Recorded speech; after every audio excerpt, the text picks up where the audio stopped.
Good morning, सुप्रभात, आदावर्ष, जय हिंद, जय भारत। मैं डॉक्टर संतोष लाल कमल आपको ये बताना चाहता हूँ कि इस भारत भूमि को विकास के रास्ते पर लाने के लिए, आधुनिक भारत बनाने के लिए, प्रगतिशील भारत बनाने के लिए भारतीयों ने अपने प्राणों का उत्सर्ग किया और विश्व पटल पर भारत की ख्याति स्थापित की। इतनी ख्याति भारत की फैली विश्व स्तर पर कि पूरे विश्व को आकर्षित किया और विश्व की निगाहें भारत की ओर आने लगी। जब भारत आधुनिक हो रहा था, उसमें चार चांद लगाने के लिए हमारे कई विदेश के मनीषियों ने भी योगदान दिया है। उन्हीं से एक हिंदी साहित्य को बढ़ावा देने के लिए, हिंदी साहित्य को प्रगति की मार्ग में स्थापित करने के लिए फादर कामिल बुल्की। तो आइए हम उनके चरित्र के बारे में पढ़ें, उनकी व्यवहार के बारे में पढ़ेंगे और जानेंगे कि इस मनीषी ने भारत भूमि के विकास के लिए क्या योगदान किया। तो सर्वेश्वर दयाल सक्सेना ने ये लिखा, मानवीय करुणा की दिव्य चमक, और उसमें उन्होंने बताया है फादर कामिल बुल्की का कृतित्व एवं व्यक्तित्व के बारे में संक्षिप्त में जानकारी दी है। तो आइए जरा पहले लेखक परिचय समझ लें, उसके बाद में हम आपको पाठ की ओर ले चलेंगे। सर्वेश्वर दयाल सक्सेना का जन्म 1927 में जिला बस्ती उत्तर प्रदेश में हुआ। उनकी उच्च शिक्षा इलाहाबाद विश्वविद्यालय से हुई। वे अध्यापक, आकाशवाणी में सहायक प्रोड्यूसर, दिनमान में उप संपादक और पराग की संपादक रहे। सन 1983 में उनका आकस्मिक निधन हो गया। सर्वेश्वर जी बहुमुखी प्रतिभा की साहित्यकार थी। वे कवि, कहानीकार, उपन्यासकार, निबंधकार और नाटककार थे।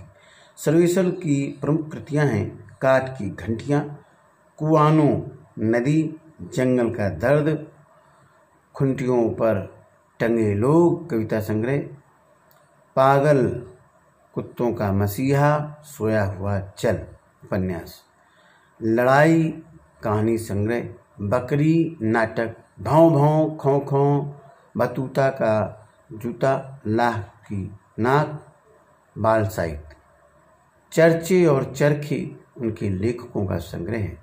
खूंटियों पर टंगे लोग पर उन्हें साहित्य अकादमी का पुरस्कार भी मिला। सर्वेश्वर की पहचान मध्यवर्गीय आकांक्षाओं के लेखक के रूप में की जाती है। मध्यवर्गीय जीवन के महत्वाकांक्षाओं, सपनों, संघर्ष, शोषण, हताशा और कुंठा का चित्रण उनके साहित्य में मिलता है। सर्वेश्वर जी स्तंभकार थे और चर्चे और चरखी नाम से दिनमान में जो स्तंभ लिखते थे उसमें बेबाक सच कहने का साहस दिखता है। उनकी अभिव्यक्ति में सहजता और स्वाभाविकता है। मानवीय करुणा की दिव्य चमक के बारे में उन्होंने कहा, संस्मरण स्मृतियों से बनता है और स्मृतियों की विश्वसनीयता उसे महत्वपूर्ण बनाती है। फादर कामिल बुल्की पर लिखा सर्वेश्वर का ये संस्मरण इसी कसौटी पर खरा उतरता है। अपने को भारतीय कहने वाले फादर बुल्की जन्मे तो बेल्जियम यूरोप के रैम्स चैपल शहर में, जो गिरजों, पादरियों, धर्म गुरुओं और संतों की भूमि कही जाती है, परंतु उन्होंने अपनी कर्म भूमि बनाया भारत को। फादर बुल्की एक सन्यासी थे, परंतु पारंपरिक अर्थ में नहीं। सर्वेश्वर का फादर बुल्की से अंतरंग संबंध था। जिसकी झलक हमें इस संस्मरण में मिलती है। लेखक का कहना है कि जब तक राम कथा है, इस विदेशी भारतीय साधु को याद किया जाएगा। उन्हें हिंदी भाषा और बोलियों की अगाध प्रेम का उदाहरण माना जाएगा। मानवीय करुणा की दिव्य चमक।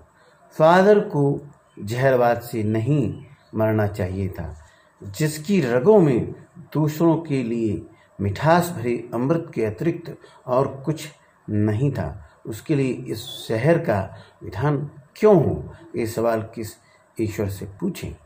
प्रभु की आस्था ही जिसका अस्तित्व था, वह देह की इस यातना की परीक्षा उम्र की आखिरी देरी पर क्यों दे? एक लंबी पादरी के सफ़ेद चोंगे से ढकी आकृति सामने है। गोरा रंग, सफ़ेद साईं, मारती भूरी दाढ़ी, नीले आँखें, बाहें खोल गले लगाने को आतुर। इतनी ममता, इतना अपनत्व इस साधु में अपने हर एक प्रियजन के लिए उमड़ता रहता था। मैं 45 साल से इसका साक्षी था, तब भी और जब वो इलाहाबाद में थे, और तब भी जब वह दिल्ली आते थे। आज उन बाहों का दबाव मैं अपने छाती पर महसूस करता हूँ। फादर को याद करना एक उदास शांत संगीत को सुनने जैसा है। उनको देखना करुणा की निर्मल जल में स्नान करने जैसा था, और उनसे बात करना कर्म के संकल्प से भरना था। मुझे परमल के वे दिन याद आते हैं जब हम सब एक पारिवारिक रिश्ते में बंधे जैसे थे, जिसके बड़े फादर बुल्की थे। हमारे हंसी मजाक में वह निर्लिप्त शामिल रहते, हमारी गोष्ठियों में वह गंभीर बहस करते, हमारी रचनाओं पर बेबाक राय और सुझाव देते, और हमारे घरों के किसी भी उत्सव और संस्कार में वे बड़े भाई और पुरोहित जैसे खड़े हो हमें अपने आशीषों से भर देते। मुझे अपना बच्चा और फादर का उसके मुख में पहली बार अन्न डालना याद आता, और नीली आंखों की चमक में तैरता वात्सल्य भी जैसे किसी ऊंचाई पर देवदारू की छाया में खड़े हों। कहाँ से शुरू करें? इलाहाबाद की सड़कों पर फादर की साइकिल चलती दिख रही है। वह हमारे पास आकर रुकती है, मुस्कुराते हुए उतरते हैं। देखिए देखिए, मैंने उसे पढ़ लिया है, और मैं कहना चाहता हूँ, उनको क्रोध में कभी नहीं देखा, आवेश में देखा है, और ममता तथा प्यार में लबालब छलकता महसूस किया। अक्सर उन्हें देखकर लगता है कि बेल्जियम में इंजीनियरिंग के अंतिम वर्ष में पहुंचकर उनके मन में सन्यासी बनने की इच्छा कैसी जाग गई, जबकि घर भरा पूरा था। 2 भाई, 1 बहन, माँ, पिता सभी थे। ये लिखिए, आपको अपने देश की याद आती है? मेरा देश तो अब भारत है। मैं जन्म की पूछ रहा हूँ। हाँ, आती है, बहुत सुंदर है। मेरी जन्मभूमि रैम्स चैपल। घर में किसी की याद? माँ की याद आती है, बहुत याद आती है। फिर अक्सर माँ की स्मृति में डूब जाती देखा है।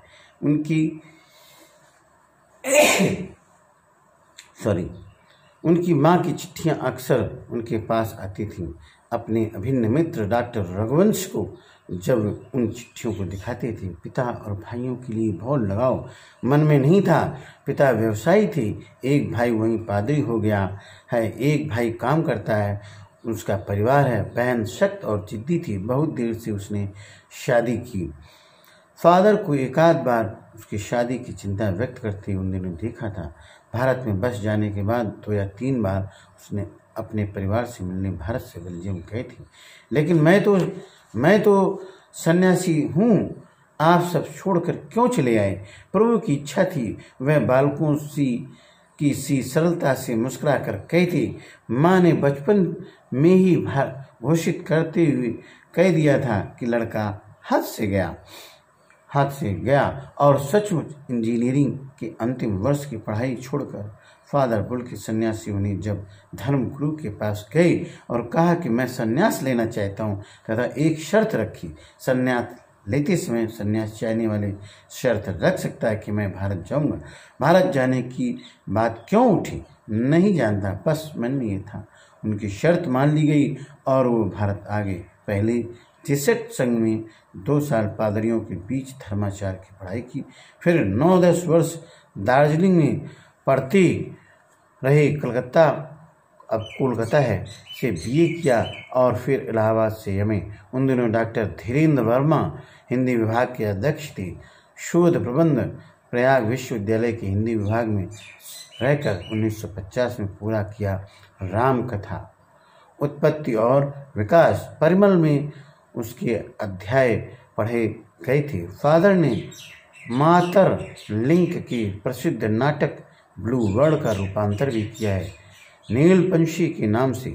बाद में वह सेंट जेवियर कॉलेज रांची में हिंदी तथा संस्कृत विभाग के विभागाध्यक्ष हो गए और यहीं उन्होंने अपना प्रसिद्ध अंग्रेजी हिंदी कोश तैयार किया और बाइबल का अनुवाद भी, और वहीं बीमार पड़ गए।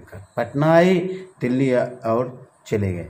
47 वर्ष देश में रहकर और 73 वर्ष की जिंदगी जीकर फादर बुल के संकल्प से सन्यासी थे। कभी कभी लगता है कि वे मन से सन्यासी नहीं थे, रिश्ता बनाते थे तो तोड़ते नहीं थे। 10 साल बाद मिलने के बाद भी उनकी गंध महसूस होती थी। वह जब भी दिल्ली आती जरूर मिलते, खोज कर समय निकाल कर, गर्मी सर्दी बरसात छील कर मिलती, चाहे 2 मिनट के लिए ही सही। ये कौन सन्यासी करता है? उनकी चिंता हिंदी को राष्ट्रभाषा के रूप में देखने की थी। हर मंच से उनकी तकलीफ बयान करती, इसके लिए अकाट्य तर्क देती। बस इसी एक सवाल पर उन्हें झुंझलाती देखा है और हिंदी वालों द्वारा ही हिंदी की उपेक्षा पर दुख करते उन्हें पाया है। घर परिवार के बारे में, निजी दुख तकलीफ के बारे में पूछना उनका स्वभाव था और बड़े से बड़े दुख में उनके मुख से सांत्वना के जादू भरे 2 शब्द सुनना एक ऐसी रोशनी से भर देता था जो किसी गहरी तपस्या से जन्मती है। हर मौत दिखाती है जीवन को नई राह। मुझे अपनी पत्नी और पुत्र की मृत्यु याद आ रही है और फादर के शब्दों से झरती विरल शांति। आज वो नहीं है, दिल्ली में बीमार रहे और पता नहीं चला। बाहें खोलकर इस बार उन्होंने गले नहीं लगाया।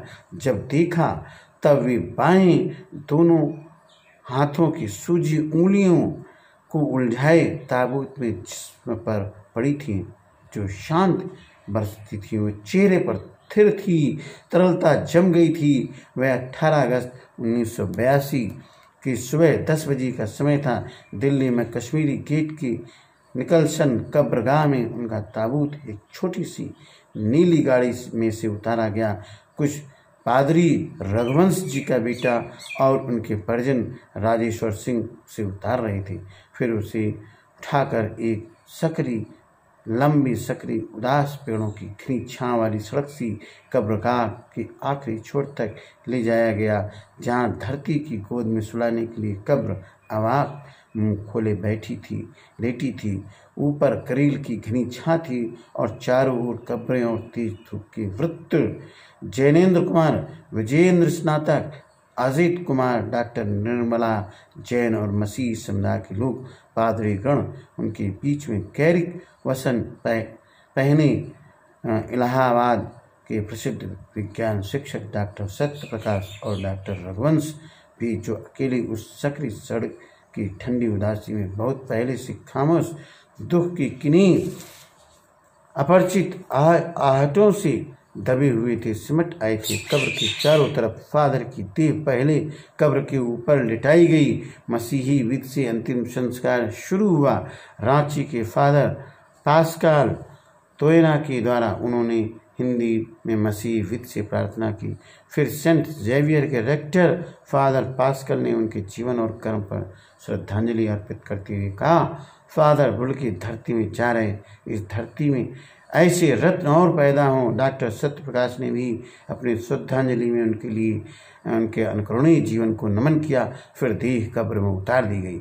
मैं नहीं जानता इस सन्यासी ने कभी सोचा था या नहीं कि उसकी मृत्यु पर कोई रोएगा, लेकिन उस क्षण रोने वालों की कमी नहीं थी। नम आँखों को गिनना, स्याही फैलाना है। इस तरह हमारे बीच से वे चला गया जो हम में से सबसे अधिक छायादार फल फूल गंध से भरा और सबसे अलग, सबका होकर सबसे ऊंचाई पर मानवीय करुणा की दिव्य चमक में लहलहाता खड़ा था, जिसकी स्मृति हम सबके मन में जो उनके निकट थी किसी यज्ञ की पवित्र आग की आँच की तरह आजीवन बनी रहेगी। मैं उस पवित्र ज्योति की याद में श्रद्धा न तू। फादर प्रश्नकोश। फादर की उपस्थिति देवदार की छाया जैसी क्यों लगती थी? क्योंकि सबसे स्नेह करती थी, सबसे प्रेम करती। फादर बुल्के भारतीय संस्कृति की एक अभिन्न अंग है। किस आधार पर ऐसा कहा गया? वो हर व्यक्ति से मिलते, उसी सहानुभूति, उसी प्रेम से, सहिष्णुता से मिलती और फादर ने भारत के विकास के लिए हिंदी राष्ट्रभाषा बनाने के लिए जो प्रयत्न किए हैं वे सराहनीय हैं। और रांची में विभागाध्यक्ष भी रही और इन्होंने अंग्रेजी हिंदी शब्दकोश तैयार किया। राम कथा विकास और उत्पत्ति के बारे में उन्होंने शोध प्रबंध लिखा। ये सब साबित करता है कि फादर बुल्के भारतीय संस्कृति के एक अभिन्न अंग हैं। पाठ में आए उन प्रसंगों का उल्लेख कीजिए जिनसे फादर बुल्के का हिंदी प्रेम प्रकट होता है। हिंदी में बातें करना, हिंदी में पढ़ना, हिंदी में पीएचडी की है राम कथा पर और उन्हें उत्पत्ति और विकास पर उन्होंने डॉक्टरेट प्राप्त किया और रांची में हिंदी विभाग की विभागाध्यक्ष रहे। ये साबित करता है कि फादर बुल्के कितने हिंदी के भाषा के प्रति लगाव रखते थे और वो उनमें क्रोध आता था, कैसे खींच जाती थी जब कोई कहता अंग्रेजी में बातें करता और हिंदी से जुड़ाव की बातें कम करता था। लेखक ने फादर बुल्के को मानवीय करुणा की दिव्य चमक क्यों कहा? क्योंकि उनमें ऐसा तेज था, ऐसा लगाव था भारत के प्रति, ऐसे लोगों से वो संबंध बनाते थे तो कभी तोड़ते नहीं थे। ये सब साबित करता है और लेखक के मन को ही नहीं पूरे भारत को उन्होंने अपने व्यवहार से प्रभावित किया, इसलिए उन्हें मानवीय करुणा की दिव्य चमक कहा गया। फादर बुल्के ने सन्यासी की परंपरागत छप से अलग एक नई छप प्रस्तुत की। कैसे? फादर ज़्यादातर पादरी अपनी चर्च में रहते हैं और उसी चर्च में धर्माचार्यों के बीच में रहकर धर्म प्रचार में लगे रहते हैं, लेकिन फादर कामिल बुल्के ने इसके साथ साथ धर्म प्रचार के साथ साथ हिंदी को बढ़ावा देने के लिए हिंदी का अध्यापन और अध्ययन कार्य किया और विभागाध्यक्ष हिंदी विभाग के तक पहुंची। आशा स्पष्ट कीजिए। नम आँखों को गिनना स्याही फैलाना है। नम आँखों को गिनना स्याही फैलाना मतलब स्याही जैसे फैल जाती है, इसी तरह से ये जो आँखों से आंसू फादर कामिल बुल्के के लिए निकल रहे थे वह वास्तव में उनका प्रचार और प्रसार हो रहा। फादर को याद करना एक उदार शांत संगीत को सुनने जैसा है। उनके कृतित्व और व्यक्तित्व से प्रभावित होकर हम सभी को ऐसा ही प्रतीत होता है। गतिविधि नंबर 1, आपके विचार से बुल्के ने भारत आने का मन क्यों बनाया होगा?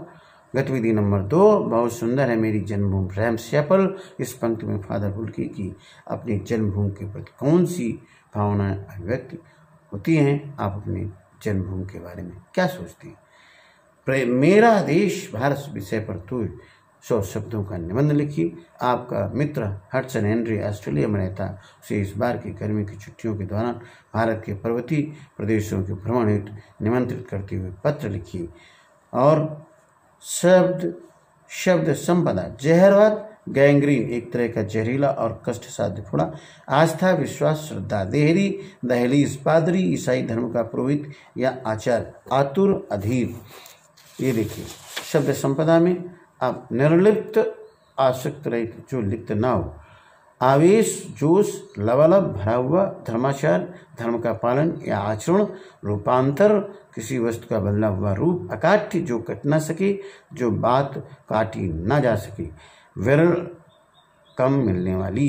ताबूत, शव या मुर्दा ले जाने वाला संदूक या बक्सा।